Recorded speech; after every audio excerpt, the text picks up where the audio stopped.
پاک بحریہ کی آپریشنل مشق رباط 2018 کے ڈی بریفنگ سیشن کا کراچی میں انعقاد کیا گیا۔ ترجمان پاک بحریہ کے مطابق سربراہ پاک بحریہ ایڈمرل ظفر محمود عباسی اختتامی سیشن کے مہمان خصوصی تھے۔ آپریشنل مشق رباط کے ذریعے بحیرہ عرب میں پاک بحریہ اور پاک فضائیہ کے مابین مشترکہ آپریشنز کی عملی طور پر جانچ کی گئی۔ نیول چیف ایڈمرل ظفر محمود عباسی نے ڈی بریف سیشن سے خطاب کرتے ہوئے کہا کہ مشترکہ آپریشنل مشقیں دفاعی وطن کے لیے ضروری پیشہ ورانہ تربیت اور دفاعی تیاری کے لیے نہایت اہم ہیں۔ مشترکہ مشق رباط میں پاک بحریہ اور پاک فضائیہ کے درمیان باہمی رباط کا اعلیٰ معیار قائم کرنے کے لیے مشترکہ آپریشنز پر توجہ دی گئی۔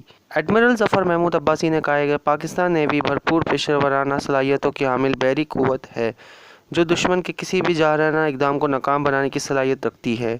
درپیش چیلنجز کا تقاضا ہے کہ ہم اپنے آپریشنل منصوبوں کا بھرپور مشقوں اور سوچ بچار سے جائزہ لیتے رہیں۔ سربراہ پاک بحریہ نے مشق کے دوران جنگی منصوبوں کو عملی جامہ پہنانے والے بحریہ اور فضائیہ کے تمام افسران اور جوانوں کی کاوشوں کو سراہا۔